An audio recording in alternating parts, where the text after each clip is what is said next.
Assalamualaikum warahmatullahi wabarakatuh. Saya Trigaris Marialoga dengan NIM 5504220025 dari Fakultas Ekonomi dan Bisnis, jurusan D3 Perbankan dan Keuangan. Di sini, saya akan melakukan analisis kasus kredit fiktif dari Bank Jepara Arta. Berikut beritanya. Sementara itu, KPK tengah mengusut perkara dugaan korupsi pencairan kredit usaha PT Bank Perkreditan Rakyat Bank Jepara Arta atau Perseroda pada 2022 hingga 2024. Terkait perkara tersebut, KPK telah mengajukan pencegahan 5 orang untuk pergi ke luar negeri. KPK melalui juru bicara Tessa Mardika menjelaskan keputusan tersebut akan berlaku selama 6 bulan. Terkait siapa dan posisi kelima orang tersebut, KPK belum membeberkan secara lengkap. 5 orang yang dicegah itu berinisial JH, IN, AN, AS, dan MIA. Sebelumnya, KPK mengumumkan tengah melakukan penyidikan perkara dugaan korupsi pencairan kredit usaha pada PT Bank Perkreditan Rakyat Bank Jepara Arta periode 2022 hingga 2024. 5 orang ditetapkan sebagai tersangka. Tentang larangan bepergian ke luar negeri terhadap 5 orang warga negara Indonesia dengan inisial JH, IN, AN, AS, dan MIA.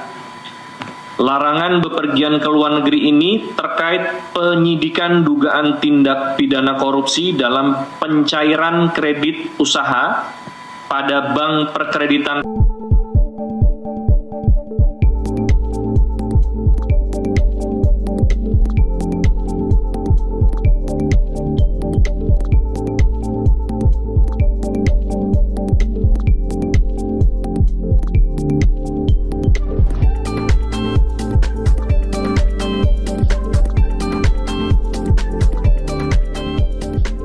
Pelaku pemegang saham utama dari Bank Jepara Arta itu kan pada prinsipnya ditemukan adanya kerugian dari Pemkab itu kan, yang mana hasil temuan dari BPK dan OJK itu memang ada kerugian negara.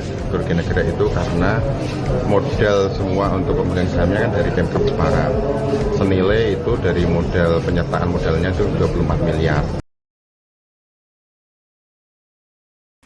Latar belakang kasus Bank Jepara Arta merupakan sebuah kasus skandal perbankan yang melibatkan dugaan korupsi dan mismanagement yang mengakibatkan bank tersebut bangkrut. Penyebab utamanya yaitu 1. Penyalahgunaan wewenang. Terdapat dugaan penyalahgunaan wewenang oleh oknum-oknum tertentu dalam bank yang mengakibatkan kerugian finansial yang besar. Yang kedua yaitu kredit macet. Banyak kredit yang diberikan oleh bank tidak tertagih sehingga menimbulkan tunggakan yang semakin besar. Yang ketiga yaitu manajemen yang buruk. Ketidakmampuan manajemen dalam mengelola bank secara efektif dan efisien juga menjadi faktor penyebabnya.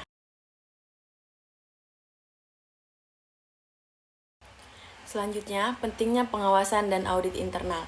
Pengawasan dan audit internal adalah 2 pilar penting dalam menjaga integritas dan keamanan sistem perbankan.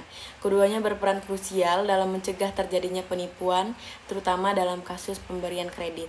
Pengawasan dan audit internal merupakan pertahanan pertama dalam mencegah penipuan dalam proses kredit. Dengan menerapkan sistem pengawasan yang efektif, dapat melakukan audit secara berkala, bank dapat melindungi asetnya, menjaga reputasi, dan juga memenuhi kewajiban regulasi. Upaya untuk mendeteksi penipuan kredit fiktif. Yang pertama yaitu review dokumen kredit. Terdiri dari kelengkapan dokumen, keaslian dokumen, konsistensi data, analisis data-data pemalsuan. Yang kedua yaitu ada wawancara dengan nasabah. Yang pertama yaitu ada konfirmasi data.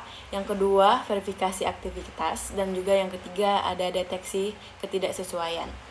Terus selanjutnya yang terakhir pemeriksaan ulang proses persediaan kredit. Yang pertama yaitu ada analisis prosedur, pemeriksaan otorisasi, yang ketiga ada analisis pola persetujuan, analisis data, dan juga analisis transaksi. Alat-alat audit. 1. Sampling kredit. Mengambil sampel acak dari portofolio kredit untuk dilakukan pemeriksaan mendalam. Sampel dapat dipilih berdasarkan kriteria tertentu seperti jumlah pinjaman, jenis pinjaman, dan juga durasi pinjaman. Yang kedua yaitu pemeriksaan latar belakang debitur.